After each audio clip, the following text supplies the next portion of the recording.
अल्हम्दुलिल्लाहि नहमदुहु व नस्तईनुहु व नस्तगफिरुह व नुअमिनु बिही व नतवक्कलु अलैहि व नऊज़ु बिल्लाहि मिन शुरूरि अनफुसिना व मिन सय्यिआति अअमालिना।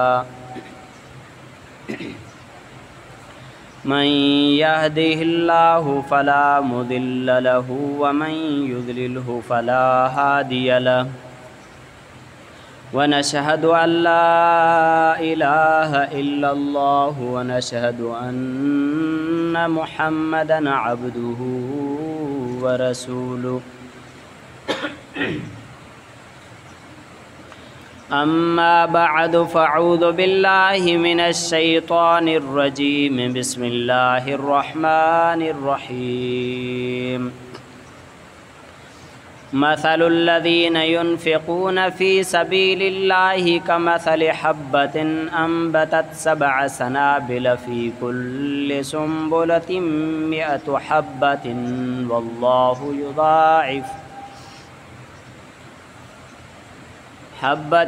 वल्लाहु युज़ाइफ़ु लिमन यशाअ वल्लाहु वासिउन अलीम।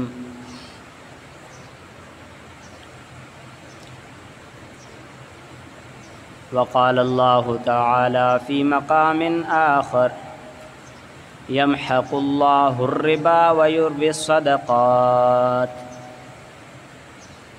वक़ाल अन्नबिय्यु सल्लल्लाहु अलैहि वसल्लम बादिरू बिस्सदक़ाति फ़इन्नल बलाअ ला यतख़त्तअहा। वक़ाल अन्नबिय्यु सल्लल्लाहु अलैहि वसल्लम अफ़ज़लुल इबादति तिलावतुल क़ुरआन। सदक़ल्लाहुल अज़ीम व सदक़ रसूलुहुन नबियुन करीम व नहनु अला ज़ालिका लमिनश शाहिदीन वश्शाकिरीन वल्हम्दुलिल्लाहि रब्बिल आलमीन। मुंहिंजा अज़ीज़ान गिरामी, मुसलमान भाइरो ऐं दोस्तो, रमज़ान मुबारक जो आख़िरी अशरो रवां दवां आहे। ही मुबारक महीनो इख़्तिताम पज़ीर थियण वारो आहे। हिन महीने में अल्लाह ताला मुसलमाननि खे अहिड़ा अमाल अता फ़रमाया आहिनि जिन जे बरकत सां अल्लाह ताला मुसलमाननि खे धोई करे साफ़ करे छॾियो, गुनाहनि खां उन्हनि खे पाक करे छॾियईं। उन्हनि ई आमाल मां हिन मुबारक महीने में ख़ुसूसन ख़र्च करण बि आहे जो सरकारे दो आलम सल्लल्लाहु अलैहि वसल्लम हूअं ई अजवदुन्नास हुया। तमाम माण्हुनि में वॾो सख़ी हुज़ूर ख़ातमुन नबीयीन सल्लल्लाहु अलैहि वसल्लम हुयो। वरी माहे रमज़ान में साईं जी सखावत अञा घणी थी वेंदी हुई। रमज़ान मुबारक में हुज़ूर सल्लल्लाहु अलैहि वसल्लम जन तमाम सखावत वधीक कंदा हुआ। इन हवाले सां बि चंद ॻाल्हियूं अर्ज़ु कंदुमि त जीअं अल्लाह ताला इन मुबारक सिफ़त खे असांजे अंदरि बि पैदा फ़रमाए। जीअं ॿियनि कमनि में अल्लाह ताला पंहिंजे प्यारे आका सल्लल्लाहु अलैहि वसल्लम जी ग़ुलामी ऐं ताबेदारी नसीब कई आहे, ईअं सखावत करण में बि अल्लाह ताला असांखे मिठे मुहम्मद जो ग़ुलाम बणाए। ऐं ॿियो ख़ासि अमल, ॿी ख़ासि इबादत हिन महीने में आहे तिलावत क़ुरान पाक, जंहिंजे बारे में हुज़ूर सल्लल्लाहु अलैहि वसल्लम फ़रमायो त अफ़ज़लुल इबादत तिलावतुल क़ुरान। सभ खां अफ़ज़ल इबादत क़ुरान पाक जी तिलावत करणु। ऐं हिकिड़े ॿिए हदीस ॿियो मफ़हूम आहे त बहितरीन अमल अमल मुर्तहिला, यानी क़ुरान पाक खे सूरह फ़ातिहा खां शुरू करे नास ते ख़त्म करे वरी फ़ातिहा खां मुंडो शुरू करे। बहितरीन अमल, पसंदीदा अमल अल्लाह ताला जो इहो अमले मुर्तहिल आहे जेको क़ुरान में कूच कंदो रहंदो आहे। हेॾो सफ़र शुरू थो करे इंतिहा ते पहुची वरी उतां मुंडो सफ़र शुरू थो करे। त इहो कमु अल्हम्दुलिल्लाह हिन मुबारक महीने जे बरकत सां अक्सर मुसलमान खे नसीब थी थो वञे जो क़ुरान पाक जा ख़त्मा कढंदा आहिनि। त मुंहिंजा अज़ीज़ दोस्तो ऐं अल्लाह ताला आख़िरी अयाम में ख़ूब मौक़िया रखिया आहिनि दुआउनि जे क़बूलियत जा ऐं अल्लाह ताला जे राज़ी करण जा। त अल्लाह ताला उन मुबारक लम्हनि खां असांखे फ़ाइदे हासिल करण जे लाइ तौफ़ीक़ अता फ़रमाए। जेके रमज़ान मुबारक जा 25 ॾींहं गिफ़लत में बि थोरी गिफ़लत में बि गुज़रिया हुजनि त हिन आख़िरी ॾींहंनि में हिमत करे वठूं जो इनमल अमालो बिल इख़्तिताम बिल ख़वातीम अमाल जो मदार इख़्तिताम ते आहे। जेकॾहिं पहिरें का कमी कोताही थी बि हूंदी हिन आख़िरी ॾींहंनि में महिनत कंदासीं त इंशाअल्लाह अल्लाह ताला असां सां राज़ी थी पवंदो। त पंहिंजे हथ खे हिन मुबारक महीने में खोले छॾियूं पंहिंजे मुठ खे जो अल्लाह ताला क़ुरान हकीम में हे बि फ़रमायो आहे त पंहिंजे मुठ खे बिल्कुलु बंदि करे न रखो। मफ़हूम आहे यानी बिल्कुलु कंजूस न थी वञो ऐं पंहिंजे मुठ खे बिल्कुलु खोले उॾारे बि न छॾियो। मफ़हूम आहे त जीअं पाण ई सुञाती न वेही रहो। त जेतिरे क़दुरु गुंजाइश हुजे पंहिंजे गुंजाइश आहर हिन महीने में पंहिंजे हथ खे खोले छॾिणो आहे। पंहिंजे कपिड़नि मां कपिड़ा ख़ैर करणा आहिनि, पंहिंजे पैसनि मां पैसो ॾियणो आहे, पंहिंजे अन्न मां अन्न ॾियणो आहे। पंहिंजी गुंजाइश आहर जेको हाल हुजे अल्लाह जे रस्ते में हिन महीने में आख़िरी ॾींहंनि में ख़ुशूसन ख़ूब ख़ैर ख़ैरात कंदासीं जीअं ग़रीब मिसकीन वञी करे ईद कनि। अल्लाह सुब्हानो व तआला अहिड़नि शख़्सनि जे बारे में फ़रमाए थो मसलुल्लज़ीन युनफ़िक़ून फ़ी सबीलिल्लाहि कमसलि हब्बतिन अंबतत सबअ सनाबिल। फ़रमाए जेको अल्लाह जे रस्ते में ख़र्च कंदो आहे पंहिंजे माल खे उन जो मिसाल ईअं आहे उन दाणे जे मिसल आहे जंहिंमां 7 गोशा निकिरनि। असां अन्न जी हिकिड़ी बोरी छटाईंदा आहियूं, खोड़ बोरियूं वापसि बनी मां खणी था अचूं। इहो दुनिया जो सौदो आहे, दुनिया जो दस्तूर आहे। पर हिते जे दस्तूर ऐं अल्लाह जे दस्तूर में अञा फ़र्क़ु आहे। अल्लाह जे रस्ते में जेको ख़र्च कजे थो उन में अञा फ़र्क़ु आहे। कहिड़ो फ़र्क़ु आहे जो हिते असां जेको दाणो छटे ईंदा आहियूं उन हिकिड़े दाणे मां हिकिड़ो सलो फुटंदो आहे, उन मां हिकिड़ो गोशो थींदो आहे। पर अल्लाह ताला जे रस्ते में जेको हिकिड़ो दाणो ख़र्च थो करे उन हिकिड़े दाणे मां 7 गोशा था निकिरनि।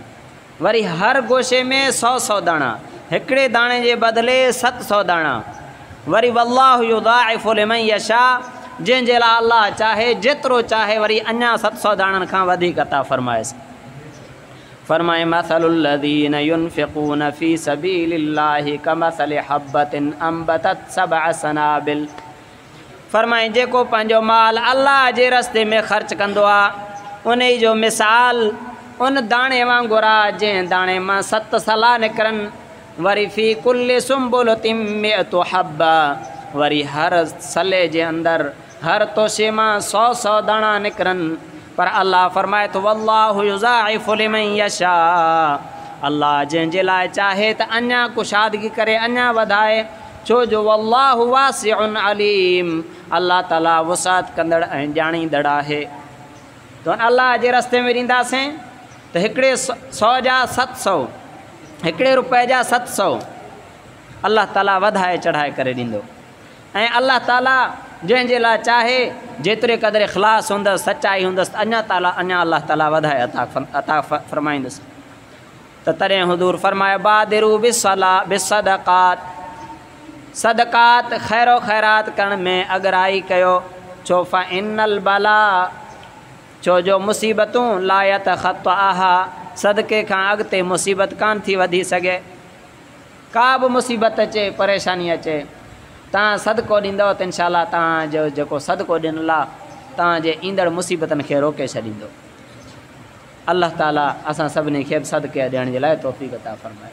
जेतिरे क़दुरु थी सघे पंहिंजे बादिरू बिस्सलात, नबी साईं फ़रमायो त अॻराई कयो, हिक ॿिए खां मुक़ाबिलो कयो। मां हुन खां वधीक ख़ैरात करे छॾियां, मां हुन खां वधीक सदको कयां, मां हुन खां वधीक जेको आहे सो जल्दी पंहिंजा फ़ितराना अदा करे वठां। त अॻराई कयो। ऐं ॿिए हदीस में बि जो मफ़हूम आहे त सदको मुसीबतनि खे टारींदड़ आहे। ऐं हिकिड़े हदीस शरीफ़ जो मफ़हूम आहे त सदको महशर जे गर्मी खां तव्हांखे बचाईंदो। जॾहिं सिजु सवा नेज़े ते अची क़यामत जे ॾींहुं बीहंदो, हर शख़्स पंहिंजे पघर में पियो ॿुॾंदो, उन ॾींहुं सदको उन महशर जे गर्मी खां बचाईंदुसि। ऐं हिकु अञा वरी ॿिए हदीस जो मफ़हूम आहे त सदको जहन्नम जे बाहि खां बचाव आहे। जहन्नम जी बाहि जंहिंजे बारे में आहे तो खलूं मिंट में साड़े छॾींदुसि, पर वरी ख़तमु कोन्ह थींदो, वरी ॿी खल ठहंदी। अल्लाह ताला जहन्नम जे बाहि खां बचाए, त उन बाहि खां बचण जो ज़रियो नबी सल्लल्लाहु अलैहि वसल्लम फरमायो त सदको अथव। ऐं इंसान बसा औक़ात अहिड़ा गुनाह करे विझंदो आहे जो पंहिंजे मिठे रब खे ग़ज़ब ना करे थो छॾे पंहिंजे लाइ, पर नबी सल्लल्लाहु अलैहि वसल्लम फरमायो त सदको अल्लाह जे ग़ज़ब खे बि टारे थो छॾे। अमली कोताही थी वई, गुनाह थी विया, त फ़ौरन सदको कढी छॾियो, त अल्लाह खे जेको ग़ज़ब ऐं गुस्सो तव्हां ते आयो हूंदो इनशाअल्लाह उहो ख़तमु थींदो इन सदके जे बरकत सां। ऐं सदके जी ख़ासि फज़ीलत बि इहा बि आहे, ख़ुसूसन सदक़तुल फ़ितर जे बारे में त फरमाई जेके तव्हां रोज़ा रखिया आहिनि, मफ़हूम आहे हदीस शरीफ़ जो, उहे रोज़ा अटकियल हूंदा आहिनि, आसमान ऐं ज़मीन जे विच में अटकियल हूंदा आहिनि। छो जो कमी कोताही थिए थी न, अल्लाह ताला खे त पाक माल खपे, पाक इबादत खपे, पाक रोज़ो खपे। रोज़े में कॾहिं कॾहिं असां खां ॾेखाव बि थी थो वञे, कॾहिं कॾहिं रियाव बि करे था विझूं, कॾहिं कॾहिं रोज़े में अमली कोताही बि थी वञे, जो अखियुनि खां को गुनाह थी थो वञे, कननि खां को गुनाह थी थो वञे, ज़बान खां। हाणे अहिड़े हालत में रोज़ो अल्लाह ताला वटि त कोन वेंदो, दागियल रोज़ो, ऐबदार रोज़ो, त अल्लाह ताला खे त पाक साफ़ रोज़ो खपे। त फरमाए तव्हांजा रोज़ा अटकियल हूंदा आहिनि, क़बूलियत जे करे क़बूल न थींदा आहिनि जेसीं ताईं तव्हां सदक़तुल फ़ितर अदा न कंदा। सदक़तुल फ़ितर अदा करण सां उहे रोज़ा मक़बूल साफ़ पाक थी कामिल थी करे तव्हांजा रोज़ा अल्लाह जे बारगाह में पेश थींदा आहिनि। त अल्लाह ताला असां सभिनी खे बि सदक़तुल फ़ितर अदा करण जे लाइ तौफ़ीक़ अता फ़रमाए। त मुंहिंजा दोस्तो, वफ़ी अमवालिकुम हक़्क़ुन लिस्साइल वल महरूम, अल्लाह फरमाए थो तव्हांजे मालनि में जेके तव्हां खां सुवाल करण था अचनि, या जिन खे मूं रब महरूम रखियो आहे, जो तव्हांखे अता कयमि जेके नेमतूं, उन्हनि खे कंहिं आज़माइश जे करे न ॾिनमि, दुनिया में उन्हनि खे महरूम रखियमि, उन्हनि जो हक़ मां तव्हांजे माल में रखियो आहे, त उन्हनि जो हक़ अदा कयो। केतिरा मिसकीन आहिनि, ग़रीब आहिनि, जेके हिन मुबारक ॾींहंनि में, हिन ईद जे ख़ुशियुनि में पंहिंजे लाइ, पंहिंजे बचनि जे लाइ सुठा लटा ई नथा वठी सघनि। ऐं खोड़ अहिड़ा आहिनि ग़रीब जेके हिन ईद जे मौक़े में वीचारा ख़ुशियूं ई नथा करे सघनि, पैसो न आहे, उन्हनि जी आमदनी एतिरी न आहे जो पंहिंजे जेको आहे सो उहे ख़्वाहिशूं पूरियूं कनि। अॼु बि ॿ माण्हू मुंहिंजे अॻियां बि अहिड़ा आया, उन्हनि मां हिकु औरत जे बारे में, हिकु मर्द जे बारे में मूंखे ख़बर पई त उन्हनि वीचारनि अञा ताईं ईद जा लटा न वरिता आहिनि। इहो हिकिड़ो सिर्फ़ु तरग़ीब ॾियण जे लाइ तव्हांखे ॿुधायां थो। त अहिड़ा खोड़ असांजे मुआशिरे में आहिनि जिन जे लाइ ईद जिन वीचारनि खे ईद जूं ख़ुशियूं नसीब नथियूं थियनि अणहूंदाई जे करे। त जेकॾहिं असां मालदार जेके बि जिन खे अल्लाह ताला कुशादगी अता कई आहे, उहो पंहिंजे मुकमल सदक़ात, मुकमल ज़कात, मुकमल जेको आहे सो ख़ैरो ख़ैरात कनि, त उन्हनि ग़रीबनि जूं ज़रूरतूं ई पूरियूं थी वञनि, उन्हनि जूं घुरिजूं ई पूरियूं थी वञनि। अल्लाह ताला उन्हनि जो हक़ रखियो आहे, असां जेके बि असां मां मालदार आहिनि उन्हनि जे मालनि में, ऐं उहे माल खे रखियो वेठा आहिनि। 100 बोरी घर में अन्न खणी था अचनि, पर इहो नथा सोचनि त इन ई मां जेको आहे सो 20 हिसो मुंहिंजो न आहे, 20 हिसो अल्लाह ताला मिसकीननि जो रखियो आहे, जिन जूं बनियूं जेको आहे सो दरिया जे पाणी मां आबाद थियूं थियनि उन्हनि जे लाइ, ऐं जिन जूं बनियूं वरी ट्यूबवेल वग़ैरह मां आबाद थियनि उन्हनि जे लाइ उशर आहे, त उन्हनि खे 1 हिसो अल्लाह जे रस्ते में ख़र्चु करिणो आहे। अल्लाह ताला 20 हिसो जेके ट्यूबवेल वग़ैरह मां आबाद कनि था उहे 20 हिसो कढंदा, ऐं जेके माना 2.5 बोरियूं 100 बोरी मां, ऐं जेके जिन जूं बनियूं दरिया जे पाणी सां आबाद थियूं थियनि उन्हनि खे 10 हिसो उशर कढणो आहे। 100 बोरी मां जेको आहे सो उन्हनि खे 10 बोरियूं उहे उशर में कढणियूं आहिनि, पर केतिरे क़दुरु लापरवाही था कयूं असीं। अल्लाह ताला असां उन्हनि ग़रीबनि जो बि हक़ अदा करण जे लाइ तौफ़ीक़ अता फ़रमाए। त इन सां गॾोगॾु मुंहिंजा दोस्तो तिलावत जो बि इहतमाम कयूं। हुज़ूर फ़रमाए थो त दिलनि मफ़हूम हदीस शरीफ़ जो आहे त दिलनि खे बि कटु लॻी वेंदो आहे, जीअं लोह खे कटु लॻंदो आहे। साहबा किराम अर्ज़ कयो या रसूल अल्लाह पोइ दिलि जे कटलाइण जी कहिड़ी सूरत आहे? हुज़ूर फरमायो ला इलाहा इल्लल्लाह ऐं क़ुर पाक जी तिलावत ऐं ॿिए हदीस शरीफ़ मफ़हूमात मौत खे कसरत सां यादि करणु। इन सां दिलनि जे कट खे ख़तमु करे छॾींदव अल्लाह ताला। त अल्लाह ताला ऐं क़ुर पाक नूर आहे दुनिया में बि ऐं आख़िरत में बि। दुनिया में बि शिफ़ा आहे वनुनज़्ज़िलु मिनल क़ुरआन मा हुव शिफ़ाउन व रहमतुल लिल मुमिनीन। क़ुर अल्लाह ताला जेको नाज़िल कयो आहे इहो मोमिननि जे लाइ रहमत ऐं शिफ़ा आहे। त तिलावत जो बि अहतमाम कयूं। ऐं इन सां गॾोगॾु मुंहिंजा अज़ीज़ दोस्तो हे आख़िरी लम्हात जेके रमज़ान जा आहिनि इन्हनि खे ख़ूब अल्लाह ताला जे रज़ामंदी जे लाइ ख़र्च कयूं।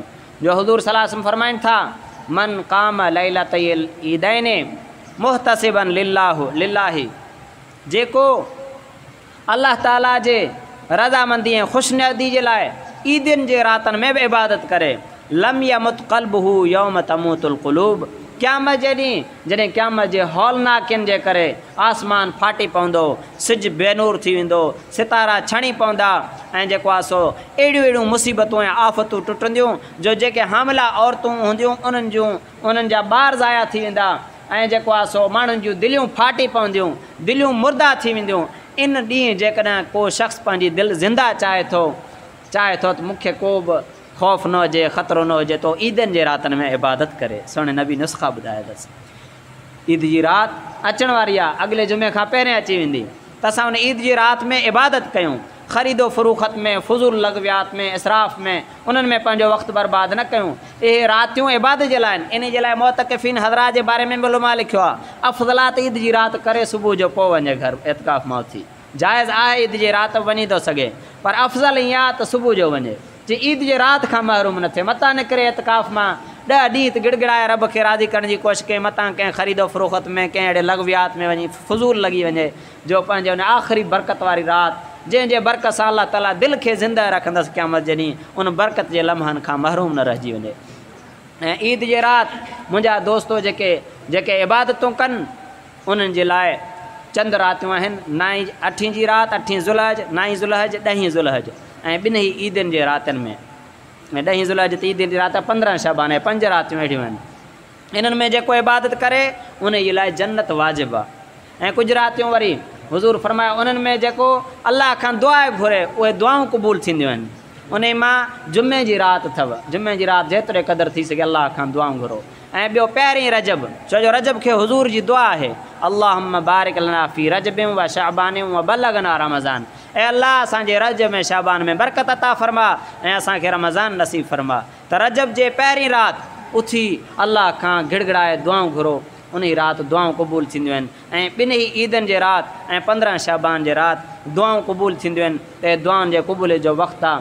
अल्लाह ताला असां सभिनी खे बि जेको आहे सो तौफ़ीक़ अता फ़रमाए त हे जेको लैलतुल जाइज़ आहे, इनाम वारी राति जेको आहे सो ईद जी अचण वारी आहे, इनाम वारो ॾींहुं अचण वारो आहे, उन ई ॾींहं खां अॻु में पाण खे तौबा ताइब थी मिठे रब खे एतिरे क़दुरु राज़ी करे विझूं जो अल्लाह ताला असांजे लाइ बि इनाम जो ऐलान करे छॾे, असांजे बख़्शिश जो बि ऐलान थी वञे, असांजे लाइ जन्नत जो बि ऐलान थी वञे।